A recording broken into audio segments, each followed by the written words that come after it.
At para po sa ating Dear Moments, Dear Moments, a pleasant day. I am Arthus Arboleda. I am the national governing body of International Taekwondo Federation here in the Philippines.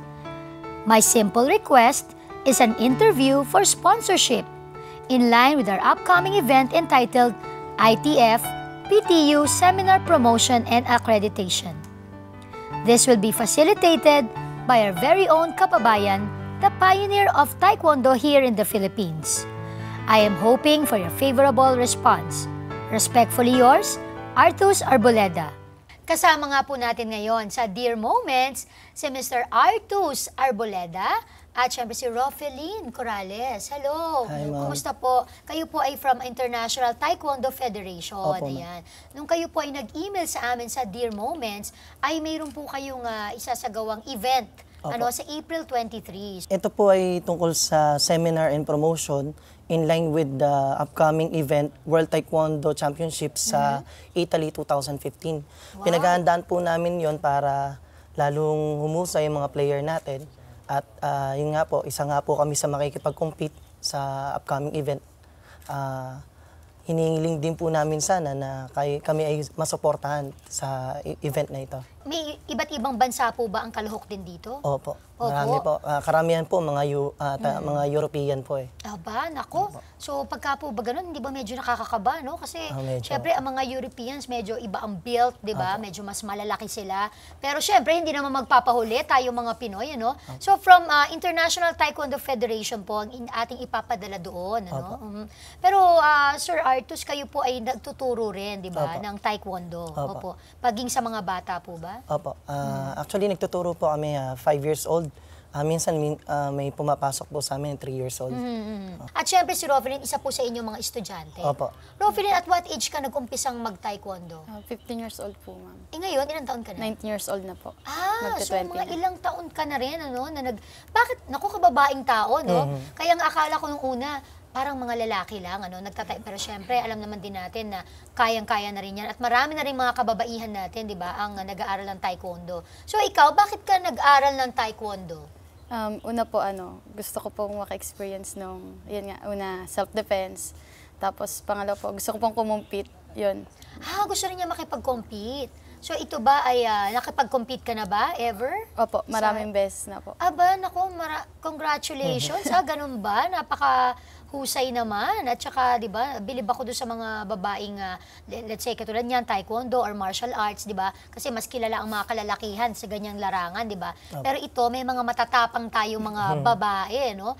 At syempre, no, bago po natin tapusin itong ating pag-uusap, hindi naman ako papayag na hindi kami hihingi ng kaunting demo na inyo pong itinuturo sa taekwondo. So yan, with Rofelyn.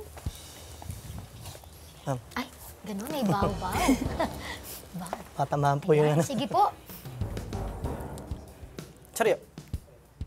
Kyore. Taekwondo. Taekwondo. Chabi. As! Has! Has! Has! Charyo. Kyore. Taekwondo. Yun pala. Ano po yung sinasabi nyo? Parang hapon po ba yun? That is a Korean word po. Ay, Korean pala. Pag sinabi pong charyo, attention. Then Tapos sabi naman niya, take one. Taekwondo. Ano yun? Ibig sabihin po, ready. Akala ko take one. Taekwondo. Yung pala, niliteral ko naman, ibig sabihin, ready pala yun. Oo. So, importante pala talaga, no, na malaman din. Siyempre, lalo na nga po ngayon, na usong-uso yung bullying sa school.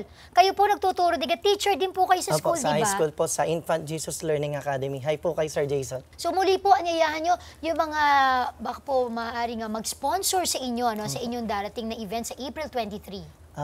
Hiniling po namin na kami ay bigyan po kami ng suporta, financial, dito po sa upcoming event po namin sa April 23 to 29. Sa lahat po ng LGU, NGOs, mga mayors, and kagawad po, senators na mga sinulatan po namin. Sana po ay mabigyan niyo po kami ng suporta para lalong lumakas ang mga atleta natin Pinoy. At syempre po, saan po kayo maaaring kontakin sa mga nais pong tumulong na mga sponsors? You may reach us at 0949-892-3966 and pwede niyo po kaming masulatan sa FB account artusarboleda@yahoo.com. Ayan, ako maraming salamat Ako, po. maraming Siyempre, hangad salamat. natin talaga ang buong suporta para sa ating mga atletang Pinoy. Maraming salamat Maraming po, salamat. Sir Artus, of course, Rofelyn. Thank you po, ma'am. At magbabalik pa rin po ang Moments.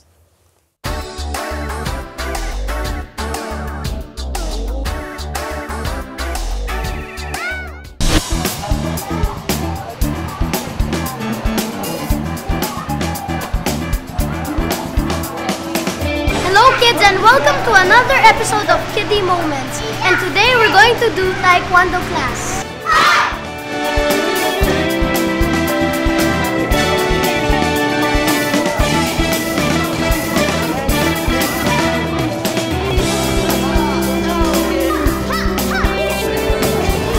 We decided na i-enroll si Gab. Gab is 4 years old. Lalo na ngayong summer para hindi lang siya magstay sa house. At the same time, kapag-enjoy din siya sa summer. At may improve din yung personality niya. Magkaroon na mga new friends. May improve ang socialization ni Gab. At saka, at least, hindi maging mahiyain, maging smart. Hindi lang puro gadgets ang ginagawa niya sa bahay. At the same time ngayon, meron siyang bagong exercise na ginagawa na talagang magde-develop ng kanyang skills at the same time ng kanyang personality. Tingnan mo nga itong batang to, masyadong mahiyain. Di ba? Ngayon medyo at least nai-improve. Yung son ko, si Ocean, he is 2 years old. In-enroll ko siya kasi gusto ko yung maka-interact siya sa mga kids. At saka syempre, para magkaroon din ng discipline. Nag-enjoy naman siya kahit na hindi siya masyadong naka-comprehend dun sa mga instructions. Pero enjoy lang siya para makapaglaro sa mga kids. Ako naman, bukod sa pamangking kong si OJ, in-enroll ko rin yung dalawa kong anak, si Bianca and si Gagel. Experience para sa kanila to, at least matututo sila ng self-discipline and nag-enjoy naman yung dalawang bata. Yung daughter ko, si Lana, is 7 years old. Sabi niya sa amin na gusto niyang mag-taekwondo this summer. So, sinuporta namin siya.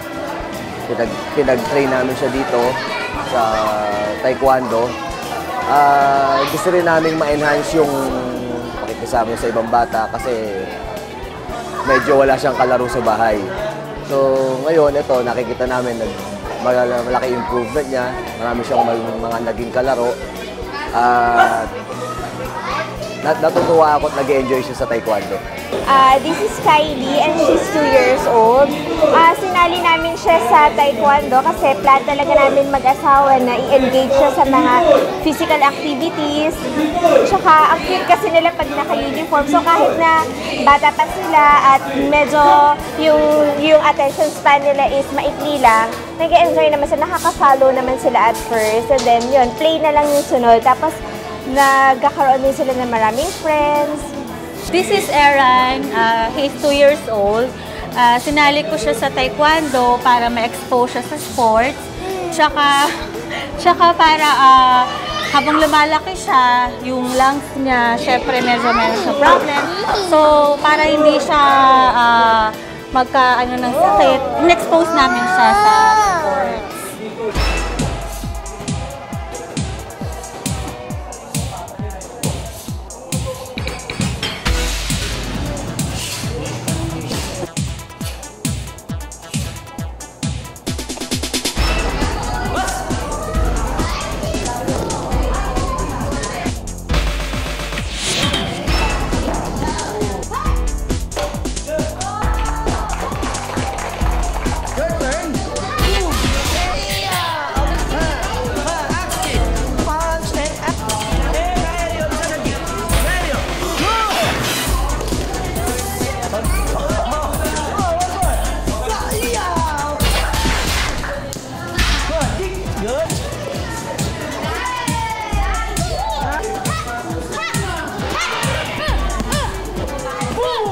Good day.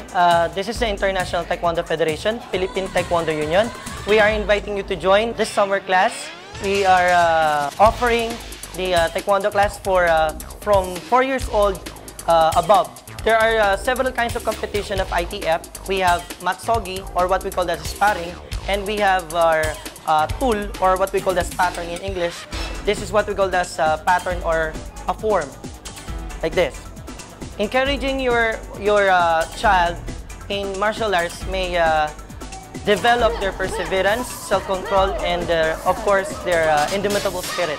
For those who like to learn Taekwondo, ITF, you may reach us at 0949-892-3966, or you may log on in the Facebook and like us in Facebook at ITF Philippines Taekwondo Union.